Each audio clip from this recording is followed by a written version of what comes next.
I've been in over 4,000 schools in 49 countries, all 50 states, every province in Canada, and I love the branding of the school. I think there's great school spirit. I think kids are kids, whether they're here, North Dakota, California. I met some great teachers today. I got to meet with a lot of your kids. Your kids were wonderful. And I mean, I don't have to say this anymore because I'm not still trying to build a reputation, just trying to maintain it. But if I lived in this community, it's the kind of community, I'd want to send my kids here. And I think that says a lot. I really enjoyed my visit. Enough about me. Let's roll. Disclaimer, stupid, gotta put that out there. I've got a new course coming up, Brace, Breathe, Recover, Act, Have Compassion Every Day. That'll be coming up. Miss Windsor will be getting that soon. I wrote a book, thank you. And all right, let's move on with this. I'm so, you know, if you had to be like A, 1, 2, 3, B, 1, I couldn't do this. This is not an easy conversation, so I just like to have fun with it. Growing up in self-esteem. You remember years ago when, I think it was like 4 years ago, when you had those parents that were paying schools to accept their kids, like University of Southern California. Did I say that out loud? You remember when that happened? I loved it. And I was following it. I thought it was beautiful. One of my favorite parts of that was 15% of parents were texting or calling their college-age child to make sure that they showed up on time for class or taking an exam. I don't know about you, but if I'm paying some $50,000, $60,000 a year for my kid to go, USC, $80,000 a year for my kid to go to college, and I have to call my kid to show up and make it on time, I'm just saying, I'm not sure my kid would still be in school.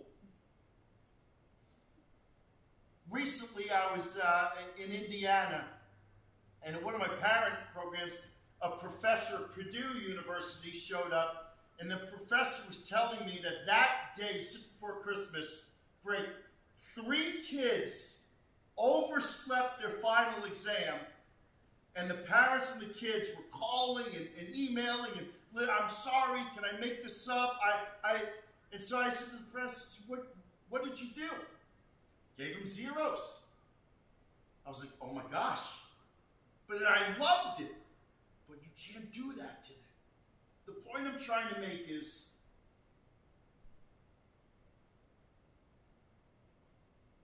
I think our kids, I'm old school. We are not preparing our kids to be successful in college. Where is this quote? Prepare your child for the road ahead, not prepare the road ahead for your child. I think our job is, listen, I don't want our kids fail. I don't know about you. I think failure is a great teacher. You fail, you pick yourself back up, you move forward. I'm talking to kids today.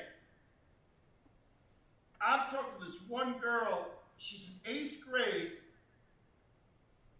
and she's taken these, she's got a tutor for when she's like ready to take the exam so she can be dual enrollment when she's a junior, senior to get into college this summer. She's in 8th grade. And I love the preparation, but my question is, how much pressure do you think we could be putting on these kids?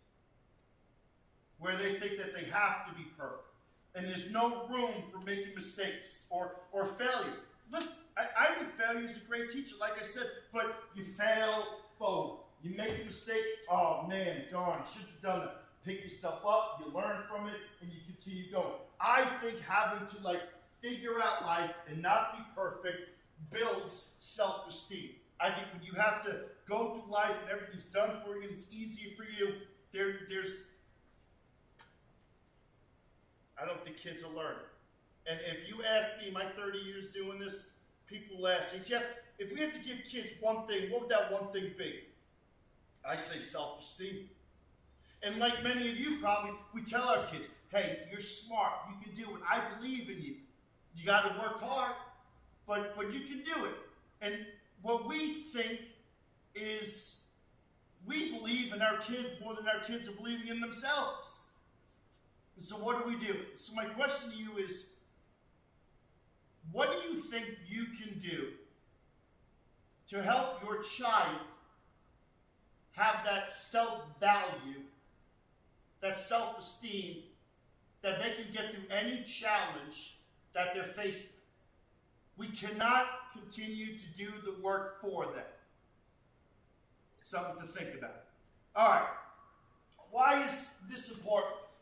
So, mental illness, and please understand, I don't even like the word mental illness. The stigma. I like mental hydration. 5 out of 5 people have physical health. 5 out of 5 people have mental health.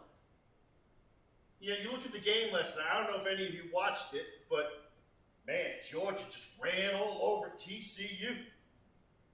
You think about mental health. Before the game, you get ready, listen to music, you're getting pumped up for the game. Isn't that mental health? Isn't it mental health when you get up in the morning, you prepare yourself for the day? Why such the stigma? So I think mental illness, the stigma surrounding it, we must face the challenge together to normalize this in our community. Now, I know you're a conservative community. I respect that. And so when you have a conservative community,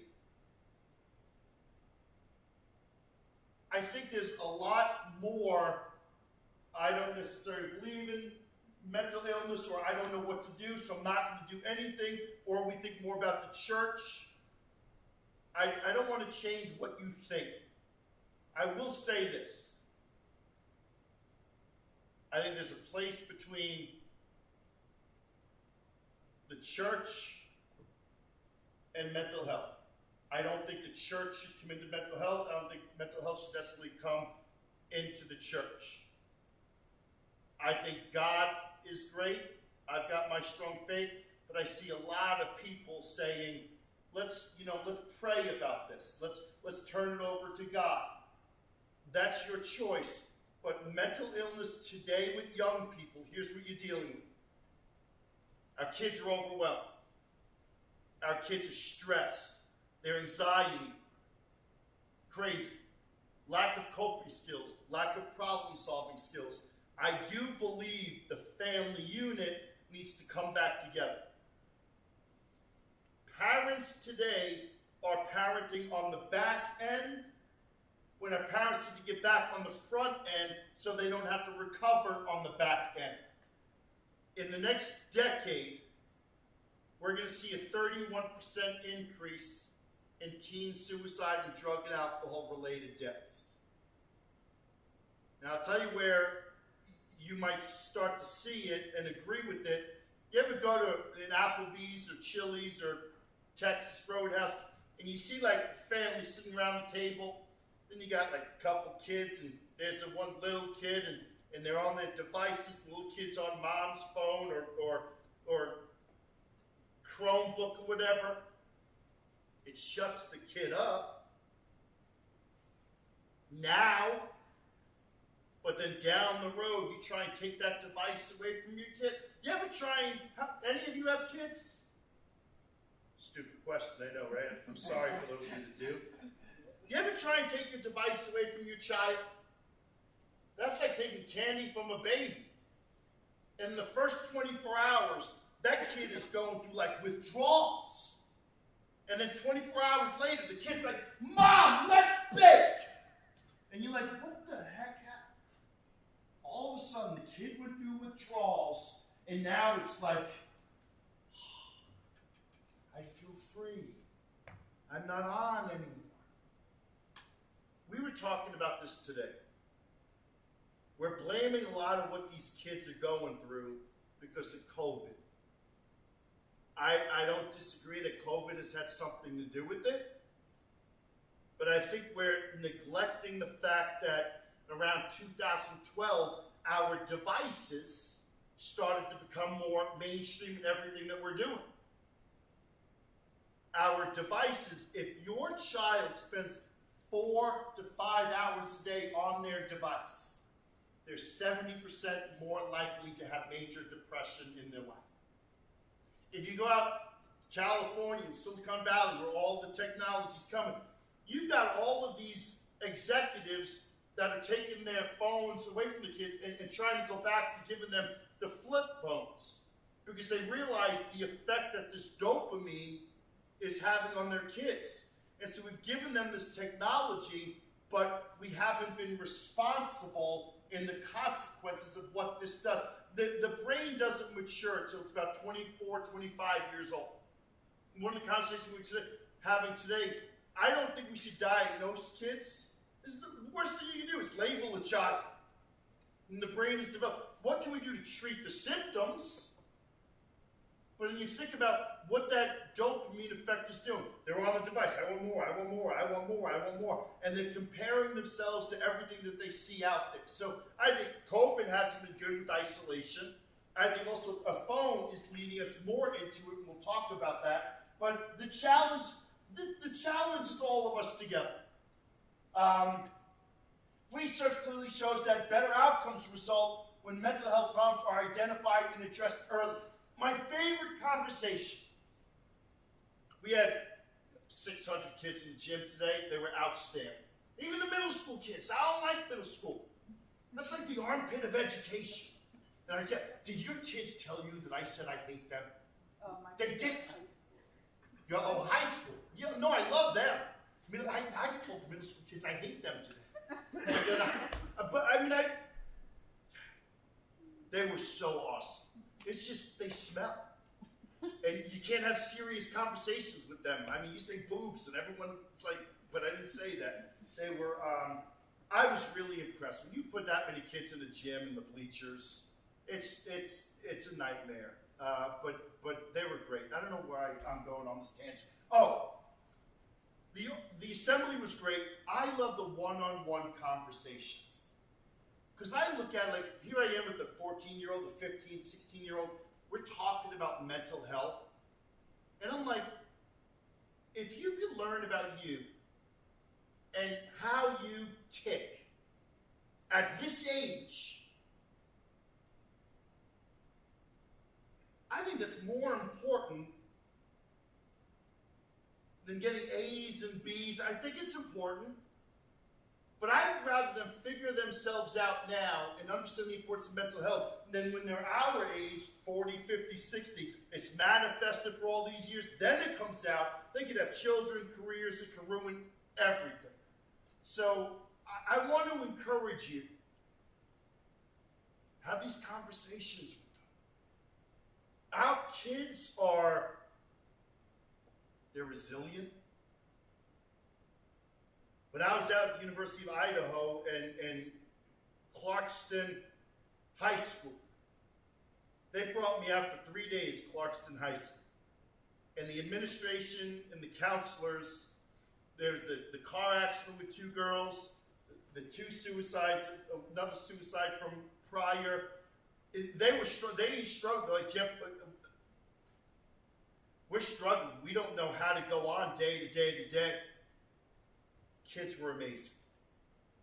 Who was struggling was the administration and the counselors and the teachers more than anything. But the kids, some of the greatest conversations. Our kids want to talk. Our kids want to be heard. Having said that, and some of you might be thinking, hey, Jeff, you're all over the place. I know, and I'll get to most of it. As a parent, there's 2 questions you have to answer every day.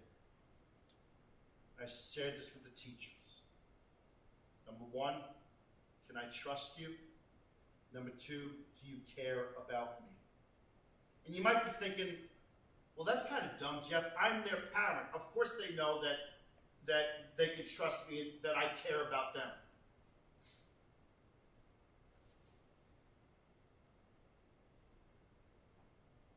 Do they trust you enough to where they can share their thoughts and feelings without you trying to fix it?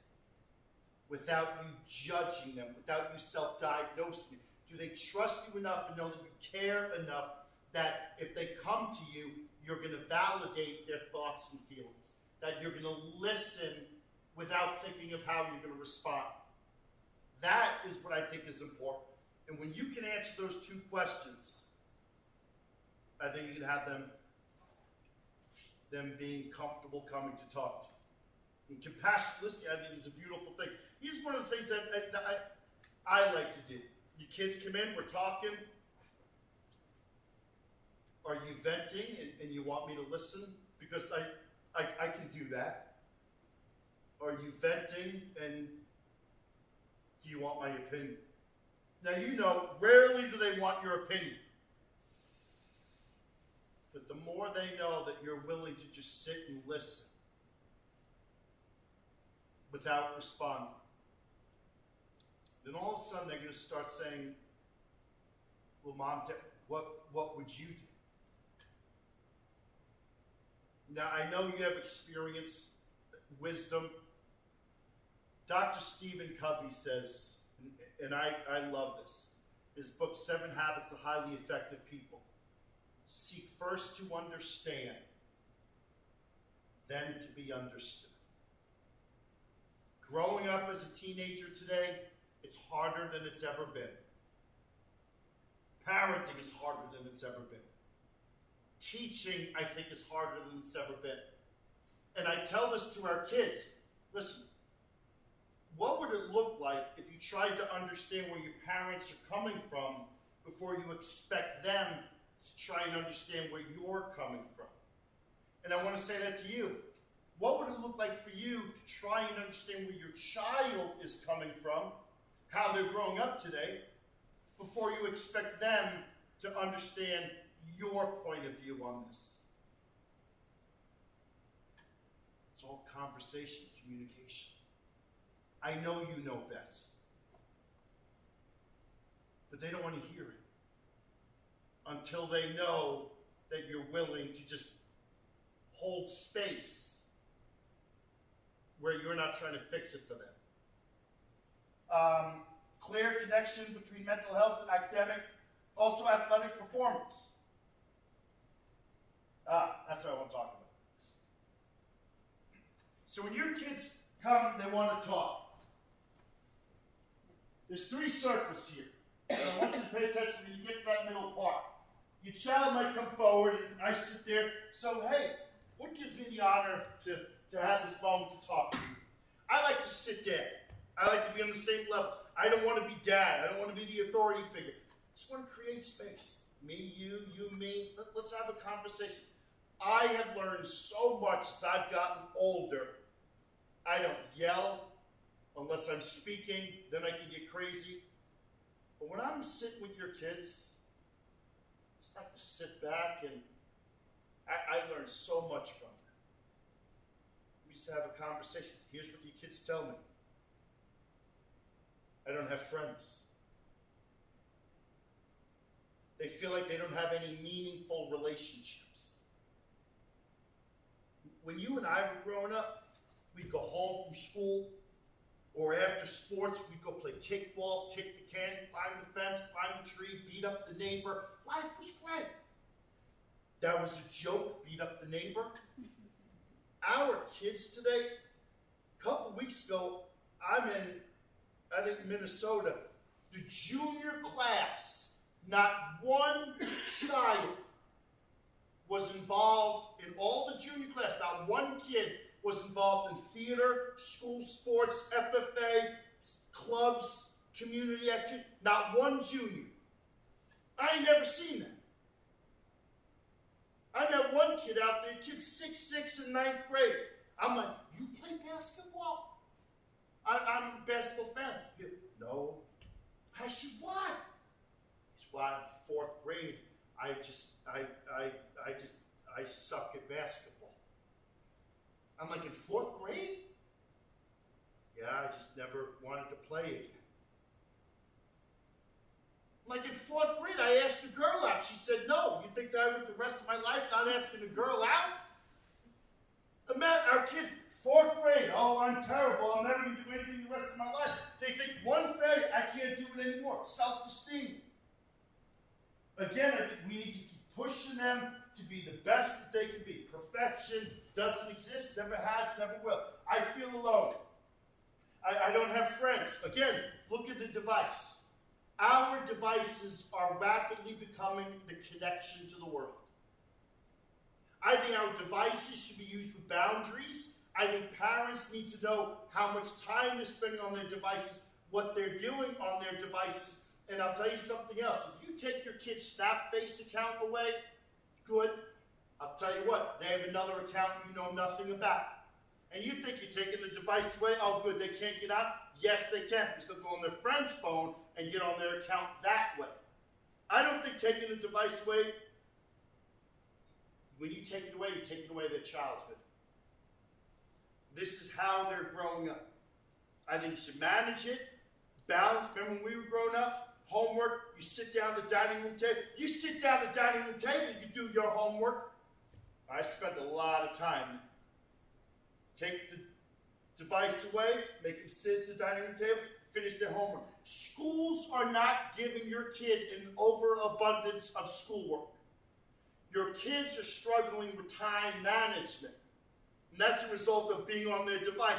And your kid, Mom, I'm 4:30. I'm going to go upstairs. I'm going to do my homework. Dinner's ready. Mom, I got a lot of homework. Oh, gosh.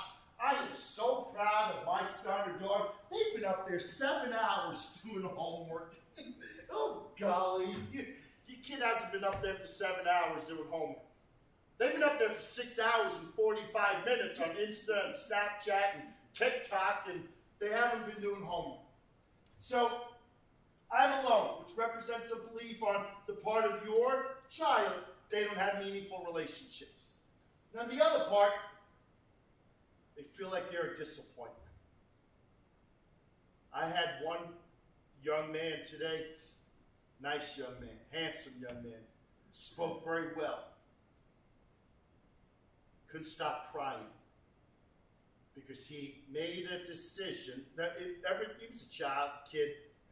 He did something he regrets, not worried about him, but he couldn't stop the fact that he disappointed someone else and himself.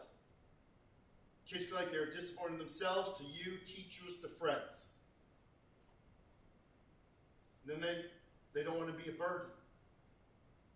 One of the kids said to me, well, I have been in therapy, and my parents told me that we had 6 sessions, and the insurance paid for 6 sessions, but then when the 6 sessions were up, I didn't want to burden my parents having to pay out of pocket, so I just said that I was fine.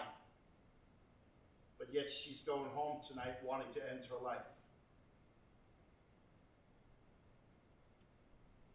Why do our kids feel like they're a burden? Did any of us ever feel like we were a burden to our parents? I don't think so. I just blame my life on my parents. If I screwed up, their fault. They had me. Should have had me. That didn't go over well. My dad was the best. You shut up and look out the window and be happy. That's what I had to do growing up. A few hours later, my dad would be like, how are you? I'm happy. Just looking out the window, I'm happy. It's dark out, but I'm happy. Man, it's just a different world today. Kids feel like they're a burden. I'm seeing broken parents, broken families. Why are our kids having to adult? Why do our kids know what our parents are going through? Why are we as parents putting our kids in the middle of adult issues? Not just here, all over the country. Everywhere. And so, research says, if I feel this and this, well, is there sadness? Is there this desire to want to die? Should we ask that question? Sure. Don't be afraid to ask the question. But I don't know everybody should necessarily jump to that conclusion. Do you think kids want to die? No, nobody wants to die. We want the pain to end. Our kids want the pain to end. Imagine how this looks. Our kids live in the here and the now. It's not their fault. Think about it. You put a card in an ATM, money comes out. You post a selfie or an Ussie, you get likey. You send a text, you get a response. Like, how do you have nothing better to do than sit there and within 1 minute of getting a text from your child, you're responding? When we were growing up, you text my parents and be like, blah, blah, blah. Where's Jeff today? I remember my dad probably look at you and be like, school? Like, where do you think he is? Why is it that our kids are with trusted adults, yet they text you and you have to automatically suddenly respond like that? It's just saying to them that you're available all the time. Where are the boundaries? And now our kids, as a result of this, are saying to people like me, Jeff, I'm tired in ways sleep can't help. Because our kids are on 24/7. They don't have any downtime. They don't have any off time. So our kids don't necessarily want to die, but whatever they're going through, they want the pain to end, and they start reacting, and we're always there to pick them up. But life is not in the here and the now. What happened to patience in the process? What about stopping, putting the device down? Let's not add fuel to the fire. Let's just wake up, show up one day at a time, and go through the process and let it kind of dissipate. Kids don't want to die. They want the pain to end. And the more we come in and sweep them up and say it's going to be okay. So in the middle, here's what happens. Self-harm. If your kids don't learn to speak it out, they start acting it out. Self-harm. Could be cutting. Could be self-medicating, pulling your hair, punching yourself, reckless behavior. Do you think vaping is a form of self-medicating? Don't all answer at once. I think so. I'll talk to law enforcement quite often. Hey man, what's the drug on the street you're most concerned about? Meth, crack, heroin, cocaine? No. Pot. Pot. Mm-hmm. She's got these people coming up from I don't want to get political, but I'll tell you what I see. People coming in from the south and they're infiltrating our communities. And supply and demand. We want to make our product better than their product so that we can sell more. And so what are they doing? They're starting to lace this with fentanyl. And you also have carfentanil. And if you know about this, you probably have heard, fentanyl is like 50 times more potent than morphine. I've been in the hospital quite a bit the past year with kidney stones. I don't know if any of you know that. Woo, it's pain. They give me like Dilaudid, they gave me morphine. I'm like, I feel good now. But fentanyl is 50 times stronger. Carfentanil is 100 times stronger than fentanyl. And so you got these street pharmacists, the tip of a pencil, the lead on the tip of a pencil, that little overdose and die. And so what concerns me is how many of our states are legalizing this. But yet, our kids are starting to think that, well, if we're legalizing it, it can't be that bad. And they make great arguments. So I'll ask you this. If our kids or adults are seeking this as a way of coping, is it a healthy way of coping with what they're going through? Right. So my question is, what if I give you in a healthy way what you're seeking in an unhealthy way? Would you be interested in listening to what I have to say? And most people, yeah. Have you ever thought about talking to someone? Oh yeah, but no, my parents, they don't have time. They don't believe in it. You know how many times I hear that? And for some people, and I know resources all over the country are very limited, but if your child comes to you and they're like, hey, I think I want to talk to somebody, listen to them. Don't you self-diagnose them. I think sometimes our kids need a mood stabilizer, but I don't think medication without therapy is responsible. I think therapy maybe without medication is okay, but medication, here's what it's a Band-Aid. It's all it is. Therapy, coping skills, tools in your tool belt. The two of them together, I think, could be great. Now, what about self-care on top of that? I ask kids all, when was your last doctor's appointment? When was your last physical? What's your hygiene like? A lot of these things, family, we should be doing. So, when kids come to me and I find out, cut it. A child comes to me and they tell me they're cutting, and I'll always ask, can I see? Never had a kid not want to show me cutting here, cutting here, cutting here, cutting here. If your child comes to you and they're self-harming, what do you think is the percentage of parents that kind of snap? Quite a few, right? When your kid sees the way you react, they'll probably be like, well, that's why I don't come and tell you anything. I know it's alarming and concerning. That is the most beautiful time where you can take space, hold it with them, and connect your heart with theirs. Stop. Don't say anything. Breathe.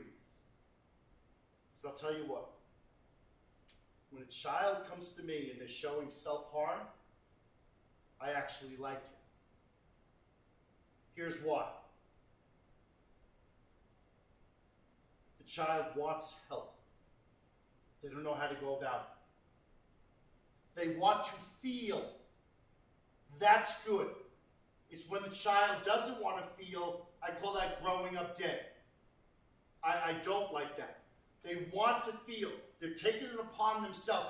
Now, my question to them would be, listen, this is not the healthy way of coping. This is not the healthy way of dealing with these thoughts and feelings, right? Like, no, I know.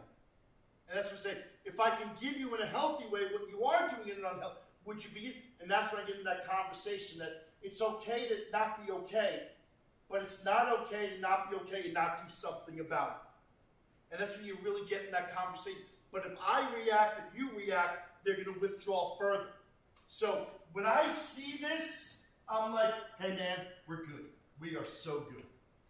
And then that you build that relationship, and we're going to walk them along, and we're going to get them to trust the process. I'm not clinical. I believe in the clinical, but what we need to do is put thought between, or time between a thought and an action. Because as I say to you, I think therapy is a good thing. But our kids can't get into therapy for like 4, 5, 6 months. With that much time, anything can happen. But how can we put that time in communication, validating, just listening, supporting them? This represents a belief on the part that they don't make any notable contribution. They serve as a liability. This self-harm is a cry for help, possible suicide attempt. I agree with that, but I also think this is, I want help, but how do I go about it? And so when you say, well, Jeff, when my child, what do I do? Talk to someone. Your brother, your sister, doctor, call the school. Now, I know many of you probably say, oh, no, Jeff, it's not the school's business. I don't need the school to know. Your school has resources. If you care more about your reputation than the well-being of your child, then you're as part of the problem as many other people, and we need you to be part of the solution. Your school has counselor, high school, middle school. You've got a student success coach, the high school, the middle school. You've got people that are double dipping and helping in all areas. You know, we had today a young lady I'm talking to struggled. She's a senior today. This happened in 9th grade. If it wasn't for a teacher this one particular day that intervened and said, you know, you're going to be so proud of yourself someday. That teacher didn't know 4 years ago, the day he showed up for this girl is the day that she had a plan written, she had all of her letters done, and she was going to end her life that night. I was shaken up when she told me this, and during all the teachers, I brought the teacher in front of everybody and shared the story. He didn't know.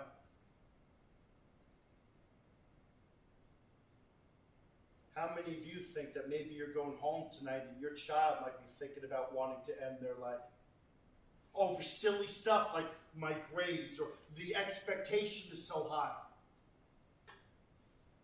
All over the world. Do teens want to know? We talked about this. Suicide, a forever decision, permanent action to a temporary situation. Your kids, like all kids. I got a call 11:40 last night. I'm flying to Detroit. I'm driving up here. 11:40, I get a phone call. I'm like, what the hell's going? A kid from North Dakota. Spoke to school last month. He's overwhelmed. He's stressed. He has thoughts. He's not going to do it. He's overwhelmed over his grades. He didn't play football this year. He's working 30 hours to 40 hours a week. And I had to encourage him, what would it look like to have this conversation with mom or dad? When your child wants to have a conversation, stop, hold space. If you stop doing it or you don't respond how they need you to respond, they're not going to come back to you. Cognitive behavioral therapy. Here's the bottom line. It comes down to a mindset. A situation, you have thoughts, you have feelings, you have your behavior. That's a mental health challenge. How are you coping with the situation? What are your thoughts? What are your feelings? What are your behavior? You think about self-esteem? I met with kids today. They're getting involved in things that they don't need to get involved in. Changes their thoughts, their feelings. Now they're overwhelmed. Now their behavior, they're stressed out. Mental health challenge. Mental health crisis is when this comes to a point where you start thinking about harming yourself or harming other people. We can't help our kids if we don't know that they need help. And so the more we're comfortable taking up space with them, we can talk about this. And it doesn't become that crisis where they might be thinking about hurting themselves or hurting other people. Situation, thoughts, feelings, behavior. I drew that on Canva. Great program, you should try it. I'm proud of myself. I'm a graphic designer. I think two of the other biggest problems, lack of coping skills, lack of problem-solving skills. Very simple. Behavioral activation. Behavioral activation is not clinical. It's basically life skills. Here. Did I, blah, blah. Here's our kids. Social isolation, they go home, inactivity, which leads to depression. Motion changes emotion. Do more of what matters to you. All of a sudden, you start to feel better about yourself.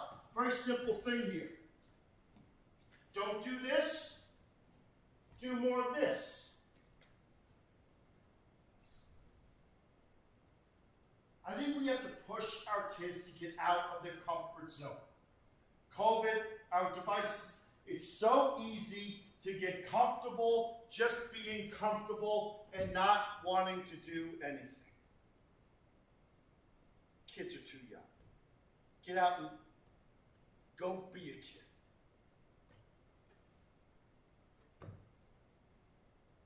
situation, thoughts, feelings, behaviors. Motion will always change emotion. Some of the concerns. These are all text messages that I received. Jeff just found out that so-and-so ended he shot himself. So sad, it sucks. Every single day. Well, I was talking to Mr. Jason, the principal, today, and he was telling me the grade 3-5 principal came this afternoon, and one of her questions was, is this something that I need to go to? And he said, yeah, I think it would be good. A superintendent, about a year and a half ago, having a conversation, superintendent, hey Jeff, at what point should we start talking to our kids about, suicide prevention? And I'm thinking, if you have to ask that question, you're probably already a little bit late. Last year, maybe once a week or once every other week, 4th grade is the year I'm hearing about suicides. 4th grade. I could take you out in the school right now and show you where in the bathroom suicides are committed every year. If we don't talk about this, and a lot of people say, well, Jeff, if we talk about it, we're giving our kids an idea. If you think you need to talk about it, they've already thought about it. And the more comfortable we get talking about it, the more comfortable they feel they can talk about it. Today's concerns: depression, anxiety, stress, ADHD, and bipolar are often confused and similar. That's right, again, let's not diagnose, let's treat the symptoms. Self-harming behaviors, isolation, lack of communication, they're withdrawing. Suicidal ideation, I'm alone, disappointing burden, they're reactionary. The I over the E, never E over the I. Intellect over emotion, never emotion over intellect. Young boys, men. Men are 4 times more likely than women to complete the act of suicide. But girls, women, are 4 times more likely than men to attempt. Men complete, women attempt. Here's how that'll make sense. Men typically a firearm. Women, strangulation, overdose. Men a reaction. Something goes wrong, girl breaks up with them, it's the end of the world, my life will never be the same, she's dating someone else, pull the trigger. Girls are more emotional. They're like computers, they process things. And so something goes wrong, and they start thinking, what am I going to wear, who am I going to write the letter to, who's going to find me? And then all of a sudden, they start thinking, and as they're thinking, they start thinking, I'm not thinking in a healthy way. And they might send a text, or somebody might walk in on them. And then all of a sudden it's like, I need help. Men, white males, 45 to 60 years old, is the #1 suicide percentile demographic we're most concerned about.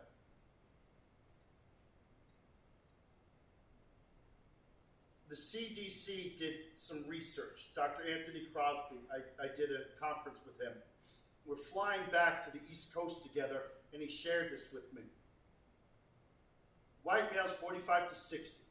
We're taught, hey, suck it up, be tough, grind through it. It's showing your emotions, it's a weakness. And so as you go through life, day after day, week after week, month after month, year after year, I gotta be tough, I gotta be strong. Responsibilities become great, obligations become big, and you can't cope because you've never problem solved, or just somebody's always done something for you. Bam. Just like that. So they did some research on brains of people that have ended their life. And what they came to realize is that these men that ended their lives by suicide, there was so much trauma from their childhood that they never dealt with. And so they got to that point where it just became so overwhelming, and they made that forever decision. It's not a weakness if your child or you or your husband is showing emotion. Actually, my vulnerability has been my strength. I like the fact I'm a fat, bald guy with tattoos, and I'm able to talk to kids about mistakes that I made as a result of me living as a man with mental health conditions. I'm embarrassed by some of the things I share with them, but me having to go through this has taught me, and had I not gone through it, I probably wouldn't be who I am today. And I ask kids, how many of you think I'm any less of a man because of what I share with you? I ain't never had anyone say anything. My medication is right in my bag. I'm in therapy, I'm on medication, I'm a yoga teacher. Because for me to live the healthy life that I'm trying to live every day, those are the things that I have to do. Lack of respect, empathy, motivation, social phobias, coping skills, and problem-solving skills. All of this, you don't need to be a mental health professional except ADHD and bipolar, depression, anxiety, stress. Depression, listen, I don't want to go clinical, but depression, I'm saying. When a child is thinking about their future, 8th grade is thinking about college, that's anxiety. When we think about where we've been and what we had to go through, that's sadness, it could be depression. If this doesn't get dealt with, we have trouble living that healthy life that we need to live. But self-harming behaviors, you can't fix it if we're not talking about it. You can't get them help if you don't know. Lack of communication, withdrawal. Why are our kids not communicating? Because they're intimidated, they're afraid, they don't think that you're going to be able to hold space for them. You know, we can all do that. Alone, burdened, reactionary, respect, empathy, motivation, social phobias, that is something different. Coping skills, problem-solving skills. Don't be afraid to sit down and share with your kids what you had to go through. But do it in a way where we're not lecturing. You're holding space with them. I talked about that earlier. Jeff, I'm tired of the way sleep can't help. Social media, devices always being on. It is impact. I got to talk to my graphic designer. That's not. We were talking about this today. Going to school, the junior young lady, 16 years old, was the principal's niece. Most popular kid in school. Everybody loved that girl. And so when I came in, we had to empty out her locker. All decorated, brought everything to the principal. How many kids sleep with their devices? It's the worst thing you can do. I think three things I think our kids need. One, sleep, 8 hours of sleep a night. If the kid's ugly, they need more. Number two, I think better nutrition. More water, less soda. More protein, less carbs. Sugar and depression, they're best friends. Number three, get more involved. Put your devices down and get more involved. Coping skills, learning from each other. Smartphones and social media. I talked about the danger zone, 4 to 5 hours. The safe zone, I don't know. Research isn't out yet. Maybe 1 hour, 2 hours. I'm okay with 4 or 5 hours if your child is not spending all that time on social media, like TikTok and Insta and stuff. There's a school out west that is suing TikTok and Meta because of its effect on youth mental health. I'm looking forward to seeing where that goes. But imagine your child is I walked around school, you got welding today. What if a child is like on YouTube looking up how to weld, the different types of welding? I don't call that being on the device. I call that learning. You remember when we were in school and we'd have to go to the library and you have to pull that card deck? I don't even know what it was called. I was so bad at it. And you got to look through there. Oh, that book, okay, boom. I'm going to go look. Oh, no, that's not the book, stupid book. You start looking through it. It's now it's like, boom, Google. Oh, everything's there. Good, but not so good. Conservative community. We're holding our values in. You think you are. But to your child who has access, there's a whole different world you know nothing about. And so as much as I respect the morals and values that we're trying to instill in our kids, know that there's a whole world out there that they know that you're trying to protect them from. And many of you think, they don't know about it. So I want to caution you that it's out there, and you think you live in nice rural Michigan, beautiful, 2 months a year. I know. This is, besides North Dakota, this is the most depressing state in the country. It doesn't get light till 8:30 in the morning. And then I walk out at 4 o'clock, it's dark. And if I got sun lamps all over the place. But I'll tell you, you good people. I love Michigan in the summer. I love North Dakota in the summer. Never mind, it's getting you out of here. The dopamine effect, mandating off time. Again, I talked about that earlier. We don't always need to be high. But you can't expect your child to do what you're unwilling to do of yourself. There are times like when I'm golfing, my phone is in my bag. It's off. Don't bother me while I'm golfing. Don't bother me when I'm on the boat. Just putting it away. Put your phone away. You don't always need to be high. Oh, God. Do you guys know about this? All right.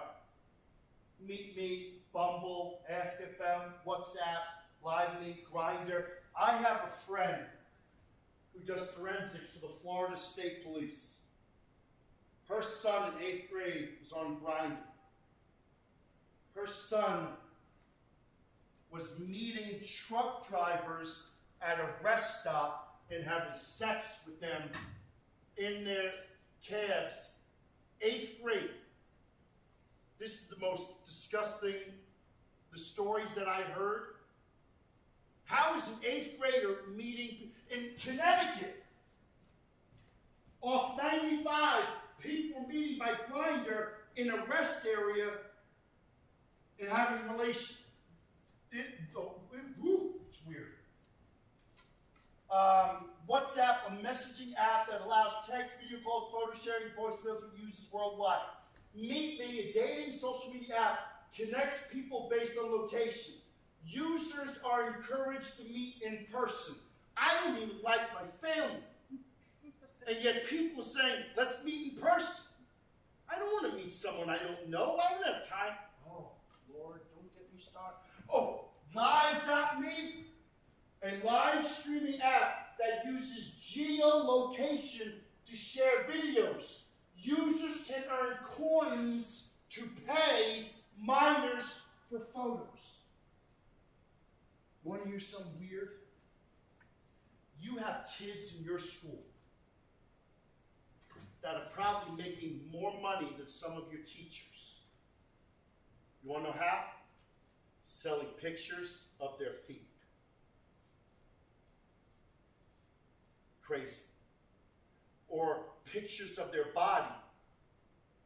And old, nasty, disgusting men are paying for this. It's a sick world out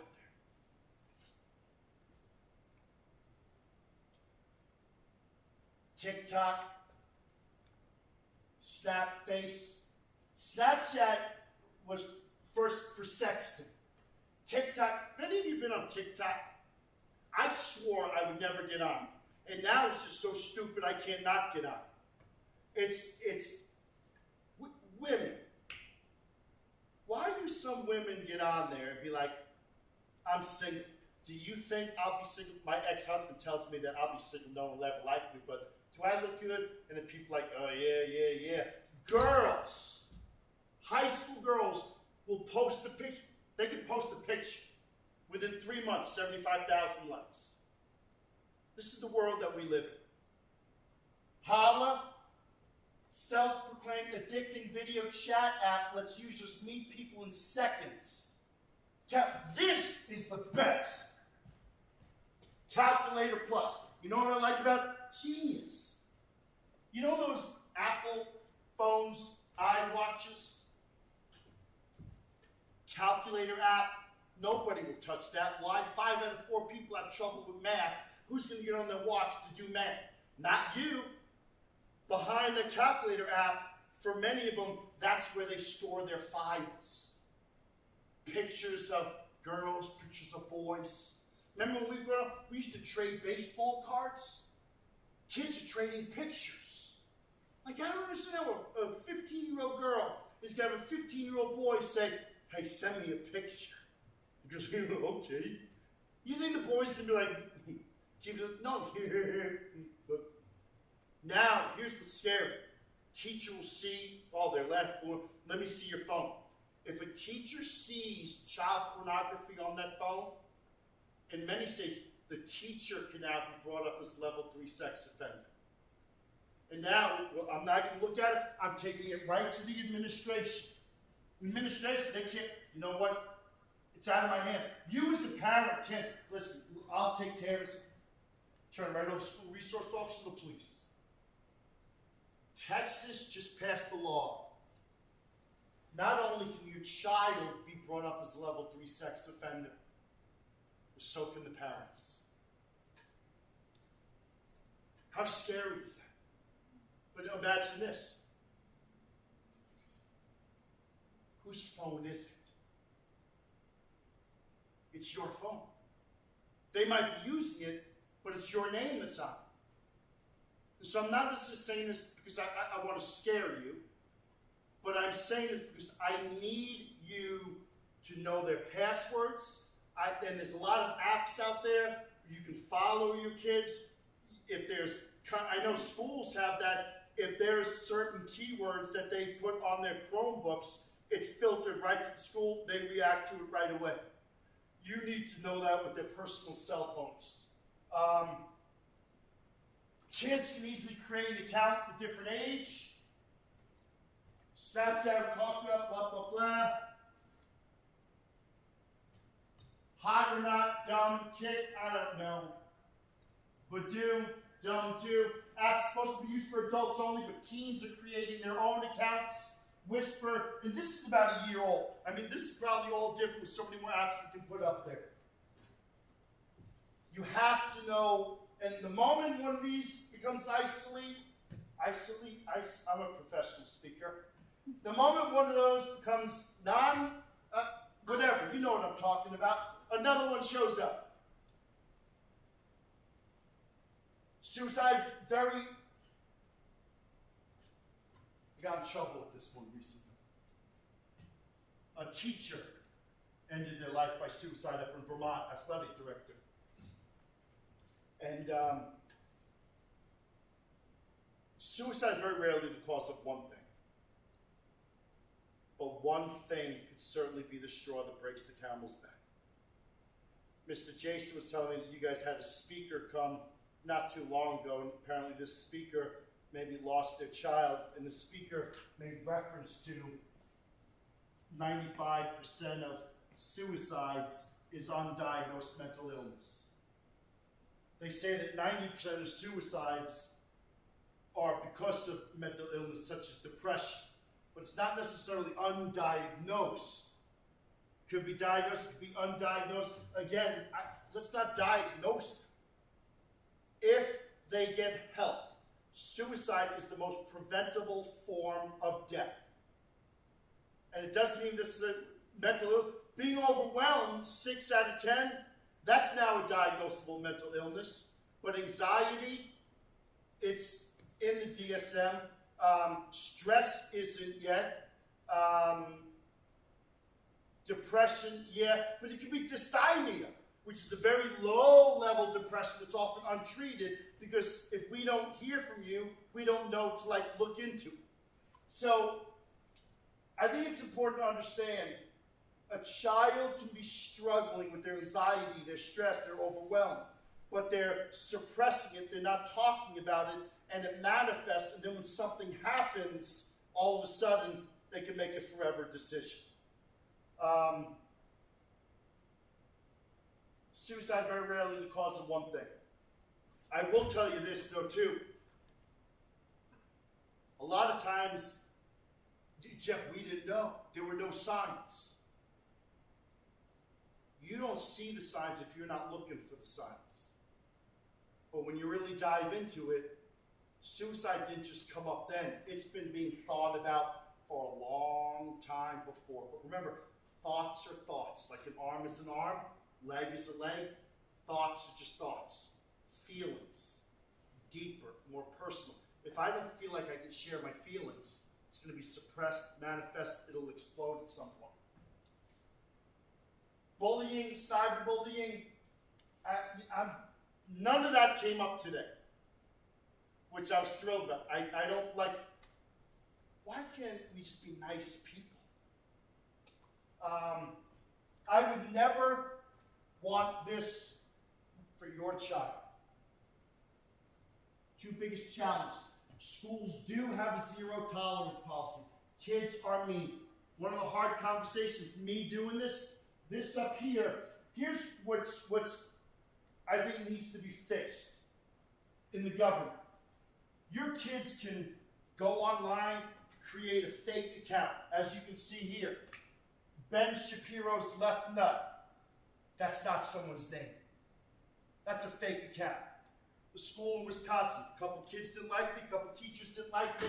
They go on creating all this, and here's what it was. Bruh, when it's Saturday, you can all have a good laugh. Because what came before and after that is they were threatening to blow up my motorhome with me and my kids in it. We would all be dead. They can rejoice. Jeff Yalden is dead. Probably one of the worst things I'd ever been through. That's your kids. Not your kids. Your kids have the power of doing that. How sad is that? Do you think you know if your kid is a bully? I don't know. I have trouble thinking that I'm not going to know if my kid is a bully. And if my kid's a bully, we're going to be talking. Teen depression today. Stress, anxiety, chemical changes in the brain due to stress or even hormonal changes or weather.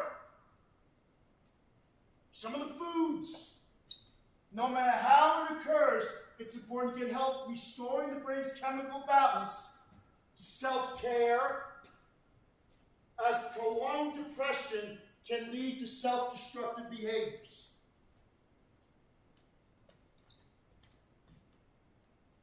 The brain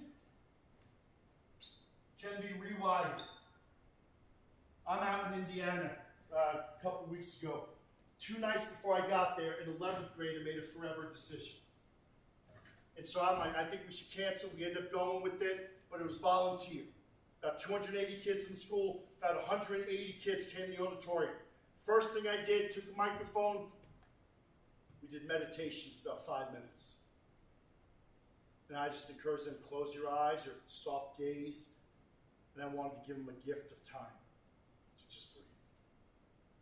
And for the next 3 hours, we held space. Sometimes we just need to breathe. We can't fix it, but we can encourage them to be heard. Talk about it. Don't be afraid to talk about it. You don't need to be a mental health professional. Just hold space and breathe. And let them know it's okay. As hard as it is. The brain can be rewired. Let's take that anxiety on a 10, 9, 8. How can we bring it down to a 3? I said to the kids today, you know, if you're talking with your parents and the conversation gets above a 4, stop. Mom, Dad, I love you way too much for us to continue. You're going to say things, I'm going to say things. Let's just can we come back in about 30 minutes when we can both be. And I think that's a parenting thing. You know, but if we're yelling and they're yelling, we're not getting anything done.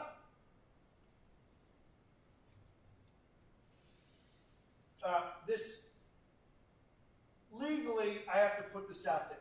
4 or 5 symptoms without a break for more than 2 weeks. Withdrawal, loss of interest, lack of energy, feeling tired, anxiety, irritability, anger, sadness for much of the time, weight fluctuations, sleep changes, physical pains, even though nothing's wrong, indifference about the future, afraid of being a burden, pessimism, guilty feelings, self-esteem, suicidal thoughts. So some of you might be thinking, that's my husband. Not funny. I I don't want you to have to remember this whole thing and think, well, it hasn't been 2 weeks. It's been about 13 days. I don't know if it's 4 or 5. I know 3 of them. Stop. If there are red flags, just intervene. Do something. Talk. Open up the conversation. Put it out. I do yoga. Fat people can do yoga. Sleep, nutrition, get involved, exercise, set goals. Managing stress is supposed to be in the same line. 5 elements. Number 1, hope. Hope comes from having a purpose. I share with your kids today. Wake up, get up, dress up, and show up. Stop thinking about, who am I going to be? What am I going to do? Where do I go to college? Do I go to college? Do I go to trade school? Just show up every day. On time. Do the best you can. Number 2, education, or not personal responsibility. Be where you should be, do what you should do at the time you should be doing it. 3, education. Education's every day. 4, self-advocacy. Learn to speak up. But the world owes you nothing, so how you go about it matters. And number 5, who's your support network? Dr. Phil says, and because he said it, I believe it, because I love him, and Judge Judy. The most significant person in a child's life is the same-sex parent. Now, I'm going to trump Dr. Phil because he's not here. I can do it. Why can't it be any parent? But he says same-sex parent. I don't know. But let's just go with a parent should be the most significant person in the child's life. One of the hardest things I've ever had to do is put this girl in an ambulance to drive 80 miles from Minot, South Dakota to Stanley, South Dakota with no parent. And then a year later, I went back and I spent time with him. And I just spent time with her again about a week ago. Did any of you catch what I said there? LGBTQ community is big. I don't know how you feel about it. I'm going to give you my 2 cents. We live in a broken world, and our kids are struggling. And regardless of how you feel, you need to love that child where that child is with what that child is going through. Could this be a phase? I don't know.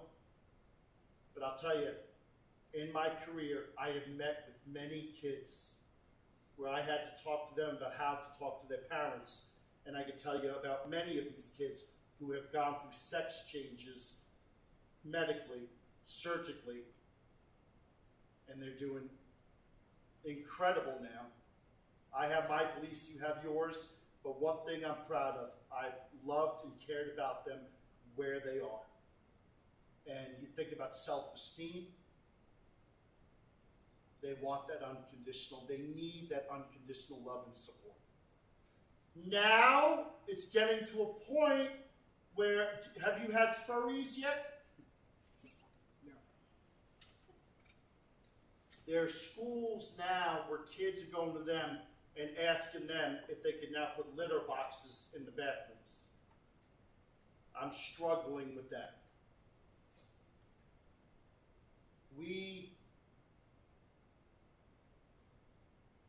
Our kids are broken, and we need to love them. Did I say that okay? Don't ask me, I'm not the one up there. You're the counselor! I talk to the kids. Yeah, that's a perfect answer. How can you talk to kids? Listen, because there's something broken that you're hearing, but she went from her to him, back to her.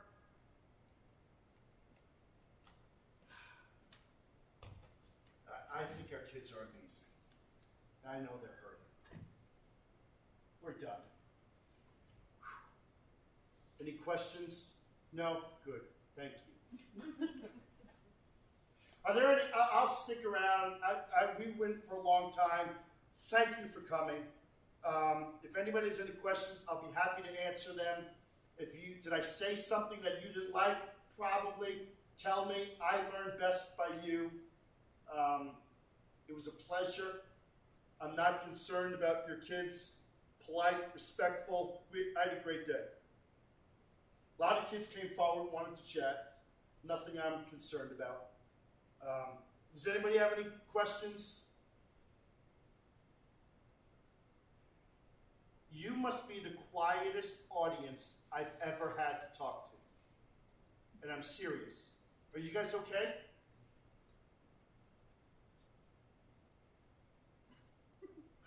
Yes. I have a son that. I'm sorry. Our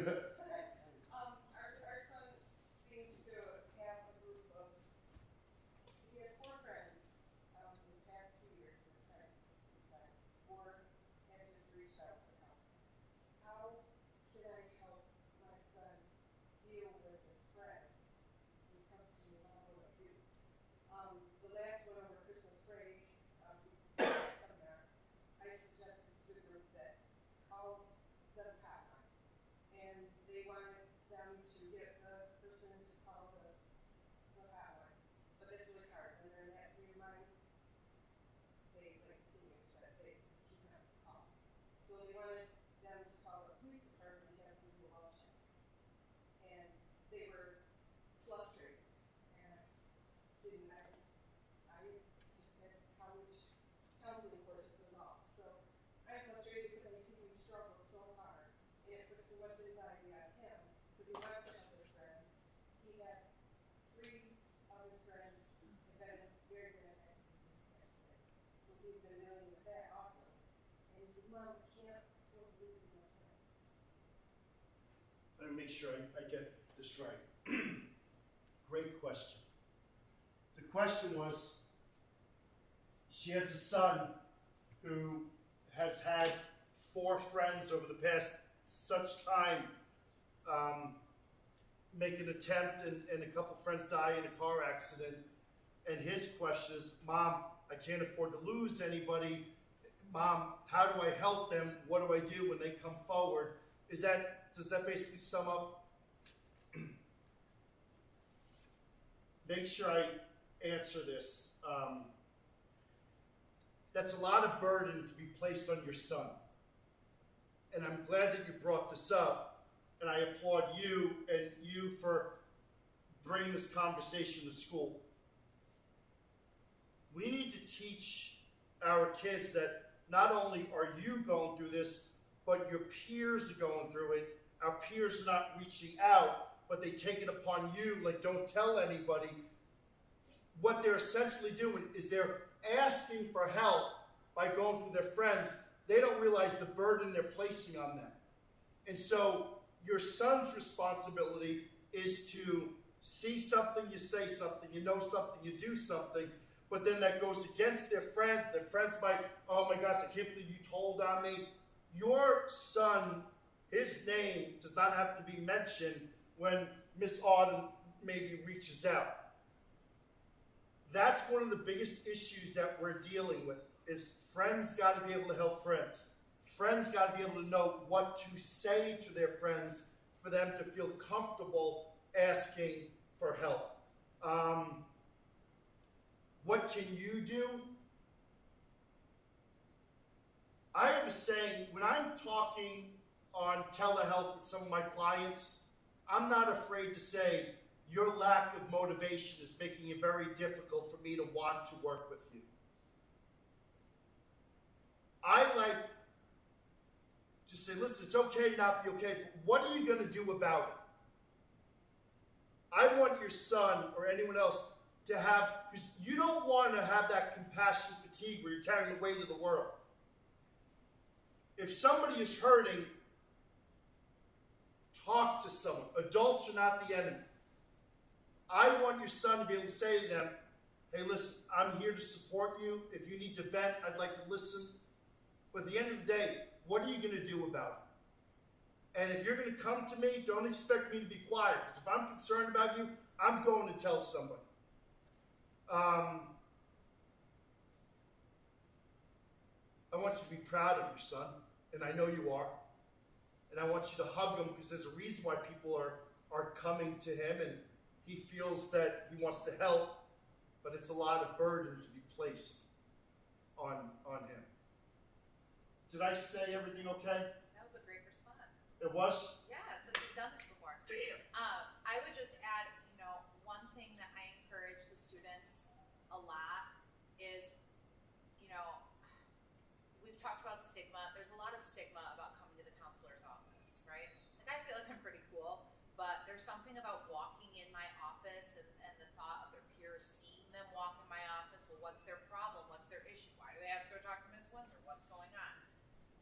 If they're coming and talking to your son, You ever want to hip check a kid? I Did I say that out loud? I seriously wondered if that was my kid, actually.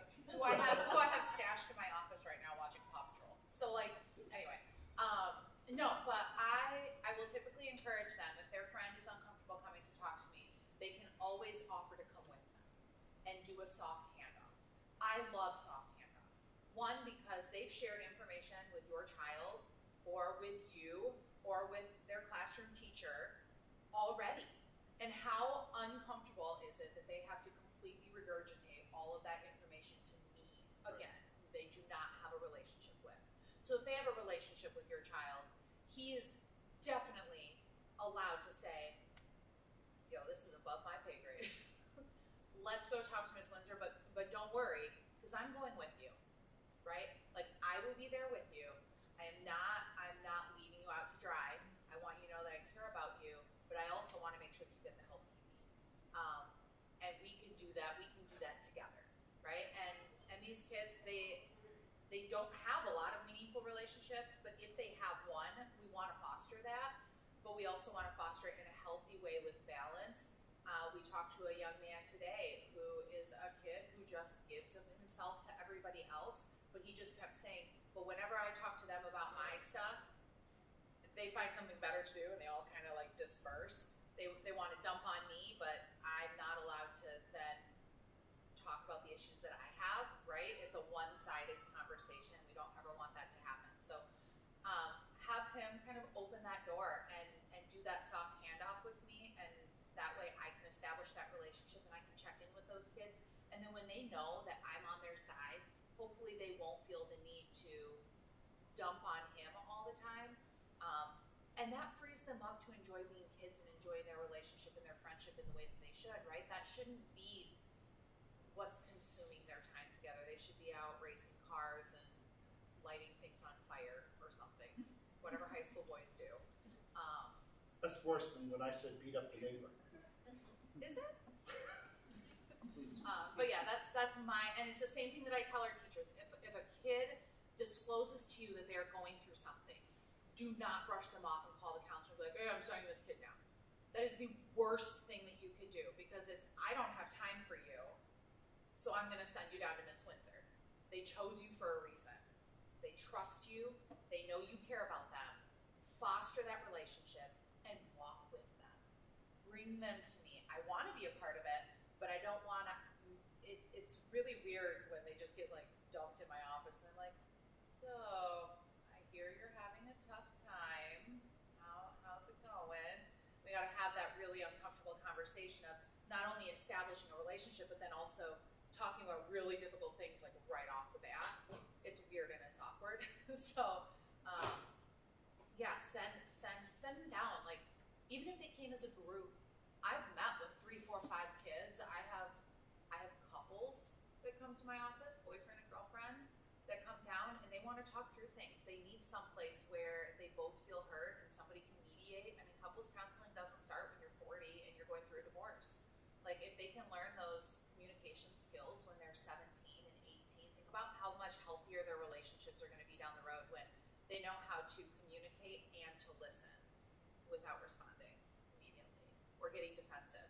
So yeah, I see couples all the time. Actually, I've been seeing a lot of couples lately, a lot. But if I could reiterate anything, social media is the downfall of everything. It's all I deal with day in and day out. Another thing you could do is role play with him, like, and don't think that, well, I took some college psych classes, I'm not. Hold that space, ask him, what do you think you should say? Talk it out. Well, I was really proud of him. He came in and he said, Mom, I used the things that you helped me to go on when my friend passed away. I told him that, he didn't have a choice, it was an accident. But you had a choice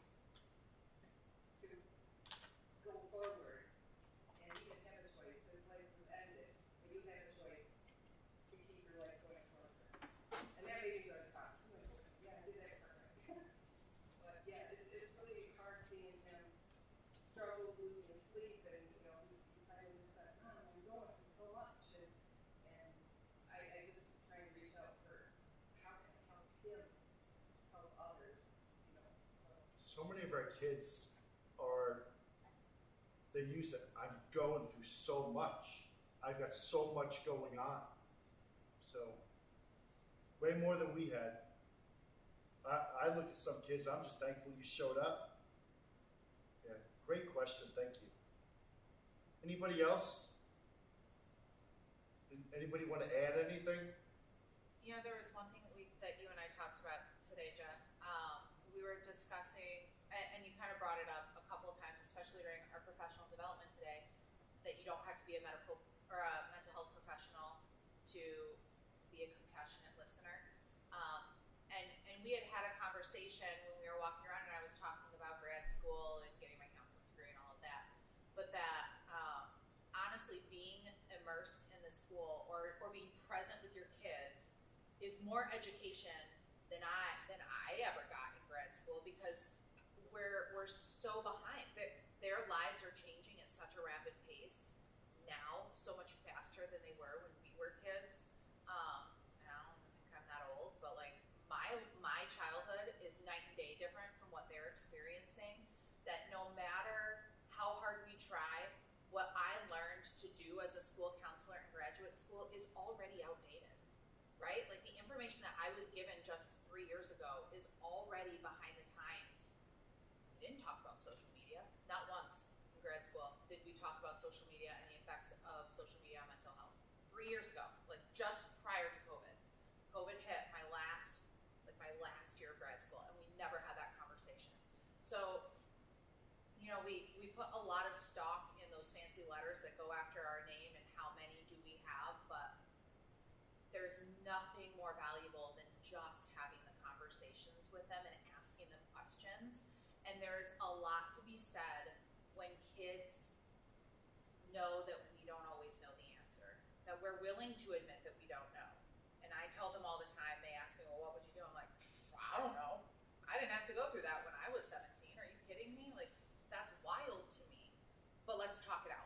What are our options? What are the different things that we could do in this situation?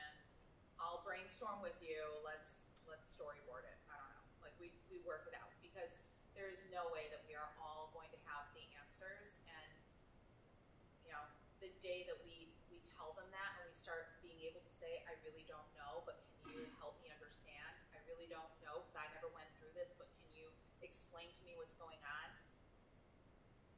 They will open up, because they just, I think they just get sick of being told what they should be doing, and to them it feels so irrelevant. They think we are like total dinosaurs, and we are. I like to say, it's gonna be okay, and breathe. You're right, because a lot of this research is not even out yet. Oh my God. And I get in trouble a lot by psychiatrists and some mental health professionals, because I'm more forward thinking and I'm not concerned about being so safe. I care more about, and a lot of I've got education out the yin yang, but I'll be honest with you, rarely do I use my education.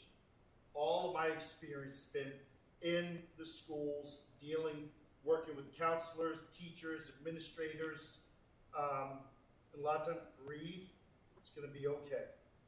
Don't react. It's tough. You can look at suicide prevention. We send a child to the emergency room.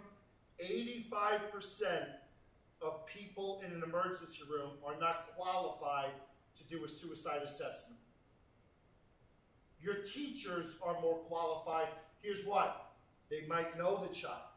And so they're less apt to use a clipboard and answer this question. Oh, yep. You think the kid's going to be honest if you have a clipboard and you're reading off? You know how a child is feeling by holding that space and asking them, do you have a plan? What does that look like for you? And then how can we hold more space, bring that anxiety down, put time between thought and action? When the child's feeling better, we create a safety or success plan. Family signs it, child signs it, school signs it, and now when the child's feeling this way, let's pull out the success plan. Who'd you call? Who'd you reach out to? Where are the resources? I think a lot of schools need to focus more on that, but we're so concerned about protecting ourselves legally. Safest place for a child to be is in school. Great question. Anything else? For anybody that wasn't here for our last presenter, one resource that I did share out is a Facebook group called Parenting in a Tech World. It has been a phenomenal resource because parents are just constantly posting what their kids are doing to get around all of the things that they're trying to use to protect them. Wow. And so it's updating faster than anything else I've ever seen, and there are apps on there that I still haven't even figured out, and it's just constantly, and it's a great forum for going and asking questions. And I think that is a good place for us because we don't have all the answers, because things are changing way faster than we can keep up with them. And it is such a wonderful, caring community of parents and IT professionals that are there answering real questions. How can I protect, even based on like the type of router that you buy, that will help to screen things out from being on the internet in your home? Based on the types of phones that you're purchasing, some of them have better security than others, better parental controls than others, all of that stuff. So I just think that is a great resource. Parenting in a Tech World, I recommend it all the time, and I know multiple parents here have started following it and then call me and ask me questions. But aside from that, anxiety is healthy. Everybody kind of lives with like a mild number of anxiety. I love that you gave them the 1 to 10 scale. I think that's a really good thing for us to put into practical practice with our kids, is having them say, well, on a scale of 1 to